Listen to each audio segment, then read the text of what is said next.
Warm conditions in Alice Springs, temperature up and around the 30-degree mark as the sun sets and the lights take hold at Traeger Park. We start the third term.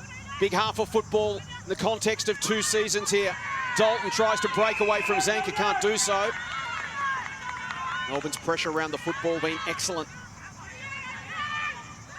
Zanker gets rid of Moody. Slaps it in the Sheriff direction. Brazali crashed straight through. Zanker in the other direction. Umpire blindsided, didn't see the throw. McAvoy quick give, smothered off the boot of Loynes. Zanker takes out Moody, opens a door for Paxman. She's brought down by Loynes. Ball spills out. Sarah Hosking feeds it back. Dalton confronted by Hanks. Pops a handball to Sarah Hosking. Lalawifi the run from behind. She goes to the support run now of Pound. Kicks it out towards half forward. Vesio in a one-on-one with Lampard. Lampard at the front, Vesio at the back. Out it goes. It's going to be a Carlton ball off the boot of Lampard, and it's going to go to Vesio. Darcy Vesio, just the 2 touches in the opening half. Delivers inside 50. McAvoy worked underneath it by Paxman. She has her 14th possession. Called to go. Confronted now. Chips it short. It's a dangerous one for Birch. Egan tries to keep her feet and does. Can't get boot to ball. Paxman at the top of the square, runs into Stevens. Shrugs a tackle. Does well. Gets it to Pearce. McAvoy lurking. She's taken down. Tries to get it forward. Mithen feeds it back. Birch, Lampard, lovely step and great scrambling defence from the D's. Bounces off the chest of Moody. Zanker runs into Loynes. Quick give off. O'Day steps Lalawifi and somehow the D's escape. Can Sheriff get there and touch it? She cannot. So the Blues will pump it back inside 50. It was a better start by Carlton, isn't it? They're pressuring Melbourne early. Really looking dangerous to hit this scoreboard in the first few minutes. Brazali, deep to the pocket. Too deep. Wasted kick. I think what we do need to see from Carlton in this third quarter is just their ability to hold position a little bit longer. We know that their forwards are doing a mountain of work defensively, but they've just had no option when the turnover occurs. Spill to Brazali, gets another opportunity. Good contact on that one inside 50. Harris will crash the pack. G flashed across, couldn't take it cleanly. Cordner fed it back into traffic. Dalton, Stevens is a left footer, doesn't make good contact. Awkward bounce, brilliantly done by Birch. Left her player and attacked it. Got it to Hanks. She's taken down, and you're right, Abs, the pressure from the Blues early in this third term is the sort of stuff that Melbourne had dialed up in the first half. Yeah, Daniel Harford is an excellent coach, so he certainly would have pulled his girls in at half-time and come up with something to combat the Ds. Vesio got an awkward bounce. Moody tried to get boot to ball. O'Day, a little step, got around Stevens and gave it to Pearce. Pearce will go out towards 50, a nudge from Harrington, and that relieves the pressure for this Melbourne defence. Scott, the beneficiary of the free kick. Searching kick towards the wing. Wilson again did well. Worked Perkins underneath it. Took the grab. She'll chip it short to Lalawifi. Been a fantastic pickup for the Blues. On the bounce, Egan attacked it. Goes to ground. O'Day tries to wrap her up. Dalton can't spin out of the tackle. Ball up. See, I just would have liked to have seen Grace Egan just keep her feet there. She was under a little bit of pressure, yes, but she certainly could have kept the feet, taken the ball cleanly and got it out by hands. Loynes, McAvoy, Pound, punches it to 50. Emerson at the back against G, who gets there first. Feeds a handball to Hosking, a slight fumble, slips the tackle from 50. Low trajectory kick inside 50, that's going to be a free kick. Against Birch to Egan, who took front spot. And Grace Egan a chance to kick her second goal in AFLW football, and so important given the low-scoring nature of this game that the Blues strike first in this third term. So Egan, who had the job on Paxman in the first half, kicks it to the square. Great defensive grab from Zanker. Sheriff on the bounce. Steps inside Brazali. Hits the low kick. Scott goes to ground. Harrington tries to control it. Presparkas in a flash to the voice of Brazali. Inside 50 over the head of Stevens. Harris goes to ground. D's have got numbers front and centre. Mithen under pressure from Hosking. Needed the quick release. One-on-one contest. Egan had the arm of Birch. And once again, the D's defence standing tall. Yeah, Libby Birch gets one back on Grace Egan here, but What a pickup Grace Egan has been for this, you know, Blues outfit. She was an academy selection from the Richmond Footy Club in the VFLW program, and I bet you Richmond will be regretting the fact that they didn't match that bid. She's been an excellent player so far. Blues took her at pick 13. Tigers weren't prepared to match it. It's proven to be a bargain. Hosking, Prasparkas feeds it forward. Mithen did well after that courageous mark a moment ago. Paxman with a penetrating kick. Look out, here's Newman at the back. The speedster has got 5 metres on Jess Hosking, just needs it to sit. She'll back herself, has a bounce, has 2, can go for a third bounce, can run into an open goal, goes with the banana and puts it across the face. Alicia Newman, 6 behinds for the season, creating the opportunities, just unable to finish. What a run. The Blues dodge a bullet. Oh, what a run that was. Kate Hoare, potential Goal of the Year contender in the opening quarter, and Alicia Newman, who's already had that feat before a couple years ago. She wanted some of the action as well. Portley for the Blues, it keeps them right there in the contest as Hosking goes to McAvoy, needs to get busy in this game. Lucy McAvoy goes down the line, body use from Stevens, tries to work her opponent under the football. At the back can go to the voice of Egan, steps inside Pearce. Great poise for a first-year player, Grace Egan. Kick on the bounce will get to Harris, who just collects. Maddie Gay with a good, strong hit. Play on the call was a good, strong hip and shoulder. Edwards wants to feed it forward. Chance here at the back for the Blues. Walker twists and turns, gets the hands free. Ball spills out. High tackle. Going the way of Harriet Cordner. Just clipped across the shoulder. Here's the hit from Harris. Braced herself for contact. She is so strong, isn't she, Taylor Harris? Whether it's at ground level, as we can see right there, or in the air. She's incredibly dangerous. Another chance for the Blues. McAvoy goes off her left boot to a 2-on-2 in the air. It'll spill to the back for Lampard, who's been important. Vesio works her off the football, gives it off. Egan steps through one tackle, has to go backwards. Lampard still down after being bundled over by Vesio as Paxman gives it to Gay. Gay tries to work it to Zanka. I'm really hoping that's not Sarah Lampard's knee. We'll hold our breath every time a player goes down. Here's McAvoy. Loins is taken down by Neve McAvoy. And at the moment, all the concern is for Sarah Lampard as Eden Zanka points that out to the umpire. She had a right ACL on her return game in round 7 of 2018, Sarah Lampard.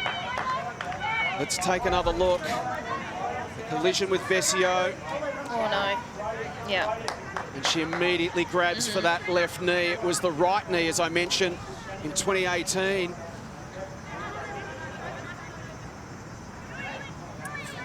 As you can see there, just telling the medical staff it's the left one. It was the outside of the left knee, as we saw there. It took all the weight.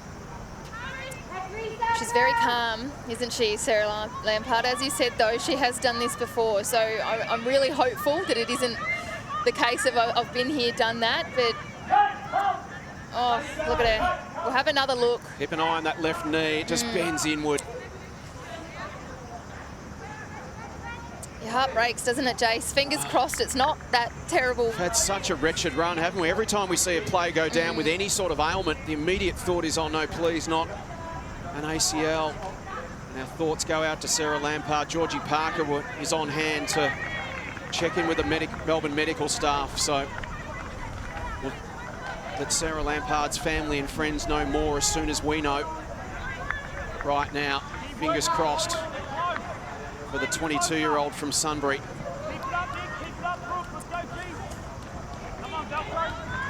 George, let's head boundary side. It's been a bit of a busy night down there. The D's have been working overtime even before Sarah Lampard. Yeah, it's been so busy from both teams, really. I mean, Harrington had that facial fracture scare in that first quarter. She's back out there. Newman had a head knock. She's back out there as well. But now Melbourne will be down 2 players. So Shanae Goldrick, she's out with some quad soreness. Not sure whether it's a tear in the quad or from that knock she had from a little bit of a corky there, maybe. But here, of course, this is distressing scenes for a lot of players to be there. What, 5th knee injury for the club. So pretty awful news for Melbourne Football Club. Thanks, George. George will keep us updated. As we said, as soon as we know more, we'll let Sarah Lampard's family and friends know. Downey in the ruck. Chance here for the Blues through McAvoy. Dalton with composure. Just stepped through the traffic. Went back into it to step through it. Was really clever play, and she delivers to Prespakis. Maddie Prespakis, so good with ball in hand, and she hits up Taylor Harris, 20 out directly in front. It's a big moment in the game as the Blues look to draw back within a kick. This is huge, Jace. Taylor Harris just needs to really lift her side here. But what a hit up by Maddie Prespakis. Elite by hand or foot, it doesn't matter for her. She'll hit it. So Taylor Harris has taken a bit of power off her kicks this season to get the accuracy. No problems there. The Blues are back within 3 points.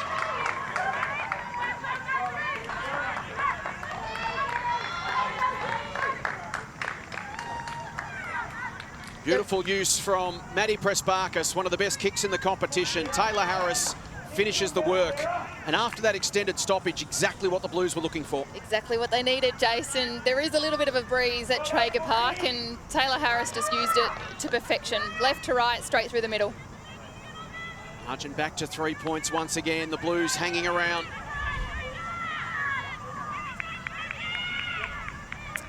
Used that wind beautifully left to right at Traeger Park, did Taylor Harris. That's exactly what her side needed to really get back into this contest. We said they'd been smashed on the outside in the first half. Well, uncontested possessions this quarter, 22-10 in favour of the Blues. In the inside 50s, 8-1 Carlton's way. It is a totally different Carlton lineup in this third term. It is a big turnaround, and as I said, Daniel Harford, he would have rallied the troops at half-time, changed that game plan to really try and combat what Melbourne were doing, and it's paying dividends. McAvoy starting to get involved for the Blues. Dalton having an impact, her 12th possession. She'll swing it wide to Lalawifi. This is what the Blues do so well. They switch off half-back, create opportunities and create some space to run. Here's Dalton. Lalawifi will follow up again. She'll feed a handball over the top. And here's all their speedsters getting involved. Walker kicks towards Harris at half forward. Cordner at the back. Georgia G lurking to run her down. Perfect tackle. Timed it beautifully. And the Blues can go inside 50 once again. G kicks to a dangerous spot. Walker at the front. Harris, Egan, flying shot. Will it bend back? It will! The Blues are in front.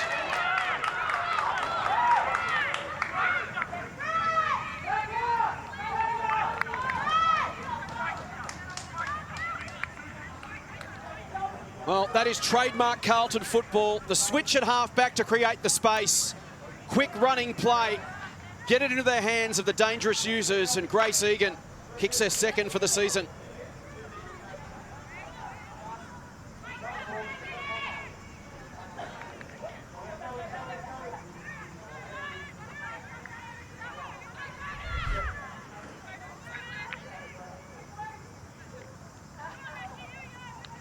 It was a brilliant turnover by Georgia G, but excellent reward for effort for Grace Egan. She's been sent out there tonight on a bit of a defensive role on Paxman, so really nice to see her hit the scoreboard and do some damage in attack. So can the D's now respond? Sheriff to Gay. For the first time tonight, it's Carlton making the running in this game. Prespakis runs into heavy contact, was high from Scott. Blues ball, 15th touch for the youngster. Dangerous kick, that one. Downey, strong against Mithen. Perkins with an important tap forward. Chance here for Hoare. Can the D's respond? Handball beat Perry. Pound goes back to grab it. She's tackled. So Melbourne now needing to lift their work rate. There's Lily Mithen making some width and space off the stoppage. Downey down to Loynes. Gay tried to muscle her way through. O'Day did. Got it to Gay. From 48 metres off a couple of steps to a one-on-one contest. Cunningham did well at ground level. And it just misses. Matter of inches for the D's. This game going up a notch. High stakes for both teams. A game that could shape the finals. Pound goes out towards Loynes, the veteran at the back. Handball smothered by Cordner and out. What a contest we've got on our hands, Jace. Both of these sides know just how important every single win is, and especially Melbourne, who've had so much devastation over the years, just missing out on finals narrowly. So 4 into 3 doesn't go, Abs. No, and that's what doesn't. we've got in Conference B. We've got Fremantle, these two teams, and Collingwood, and there's only 3 spots. Yep. Perkins wrapped up by Moody. Collingwood's big win today gave them a handy percentage boost and moved them into the top 3. Winner tonight will be inside that top 3. The loser will be outside looking in. As Lucy McAvoy lays another tackle. She's up to 9 touches after a really slow start. She's been important in this third term. she has, hasn't she, Lucy McAvoy? It's great to see how adaptable she is as a player. O'Day gets a second go, bounces it towards Scott. It was a clever little tap onto Kate Hoare. Can she get past Pound? She can. Draws a crowd, gives it to Newman. Newman pops a handball over the top. Here's Gay, gets another look from 45. Has she got the distance? It'll bounce over the back, and once again it bounces sideways and away from the goals. It's still in the hands of Cunningham. Flips it back inside. Can the D's finish? Can they get a shot? Hoare taken high. And Gab Pound clips Hoare across the shoulders, and Kate Hoare has a chance to go back and give Melbourne the lead. She's so important for this Melbourne outfit up forward, but she really can do it all around the ground, can Kate Hoare. She can provide the chop out in the middle, but she's been brilliant in front of goal. Such a smart forward to give the D's the lead. She shanks it. It's still there for Melbourne. Scott lurking, Cunningham there as well, Newman involved as well, Wilson, Scott taken down. Little spill to Vesio, who's pushed herself back into defence late in the quarter, as she so often does. Carlton player down behind the play. We just saw Shelley Scott calling for the medical staff. Walker flips it over the top to G, and you can see there the trainer just flashing across the back of the screen. Carlton player down inside the defensive 50. It's Karen Harrington. She's bleeding from the nose. She's been in the walls all night, already having a shiner under that right eye. She's copped another one. O'Day off the contest. Inside 50. Chance here for Parry.